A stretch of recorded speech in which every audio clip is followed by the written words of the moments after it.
Assalamualaikum warahmatullahi wabarakatuh. Saya Dana Ahmad Hidayat dari kelas PAI jam 7.30. NIM saya 42322010006. Jurusan Desain Komunikasi Visual untuk melaksanakan tugas besar pendidikan agama Islam. Saya akan mempresentasikan kisah Nabi yang bernama Umar bin Abdul Aziz. Bulan Rajab mengingatkan pada salah satu peristiwa duka pada masa dinasti Umayyah. Sebab salah seorang khalifah terbaiknya bernama Umar bin Abdul Aziz meninggal dunia. Kehidupannya yang jauh dari gelombang kerajaan membuat Umar enggan menggunakan fasilitas negara, bahkan tak meninggalkan banyak harta untuk diwarisi putra-putranya. Khalifah ke-8 dinasti Umayyah ini wafat pada tanggal 25 Rajab tahun 101 Hijriah di Dair Sam'an yang termasuk wilayah Provinsi Homs, Suriah. Ia meninggalkan 14 orang putra. Posisinya sebagai khalifah kemudian digantikan oleh sepupunya Yazid bin Abdul Malik. Para ulama berpendapat mengenai faktor kematiannya. Pertama adalah Imam Ibnu Katsir Ibadayah Wan Ni'ayah menjelaskan bahwa penyebabnya adalah karena mengidap tuberkulosis, salah satu penyakit yang mematikan. Ada pula yang mengatakan sang khalifah diracuni oleh salah seorang budak pemiliknya. Ibnu Katsir mengisahkan seorang budak yang mencampuri racun pada makanan dan minuman Umar demi bayaran sebesar 1000 dinar.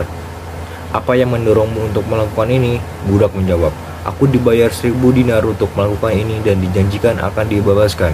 Kendati demikian, Umar tidak marah.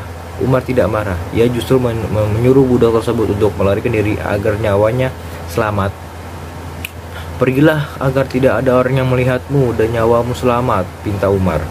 Lain lagi dengan sejarawan kontemporer Abdus Syafi yang mengkritik bahwa riwayat yang mengatakan Umar dibunuh karena diracun oleh budaknya adalah dusta.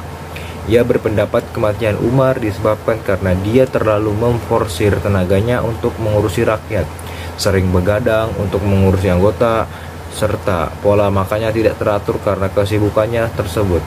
Begitu merasa usianya tidak lama lagi, Umar meminta untuk didudukan. Dudukanlah aku. Setelah didudukan, Umar berkata, wahai Tuhanku, engkau menyuruhku beribadah, tapi aku lalai. Engkau pun melarangku berbuat dosa, tapi aku tak patuh. Ia mengatakan demikian sampai 3 kali. Tapi tidak ada Tuhan selain Allah, sambungnya. Lalu ia mengadahkan wajahnya ke atas dengan tatapan yang tajam.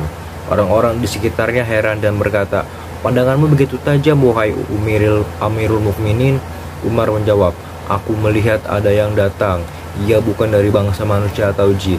Seketika itu pula ia menghembuskan napas terakhirnya. Innalillahi wa inna ilaihi rajiun.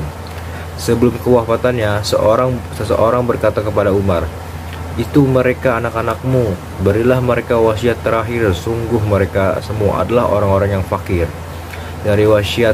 Dari kisah wasiat Umar di atas, tampak bahwa meski menjabat sebagai khalifah, kehidupannya sangat sederhana. Saking sederhananya, sampai-sampai ia tidak meninggalkan banyak harta warisan hingga dikatakan anak-anaknya dalam keadaan fakir. Sepanjang hidupnya, Umar dikenal sebagai sosok khalifah yang zuhud. Bahkan ia tidak mau menggunakan fasilitas pemerintah yang sebenarnya adalah haknya sebagai pemimpin negara.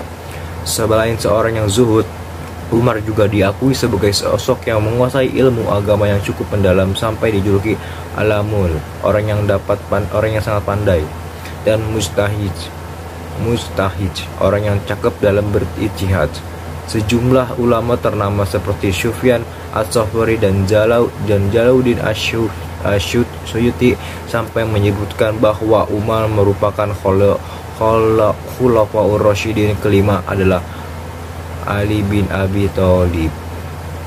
Sekian presentasi dari saya, kurang lebihnya mohon maaf. Wassalamualaikum warahmatullahi wabarakatuh.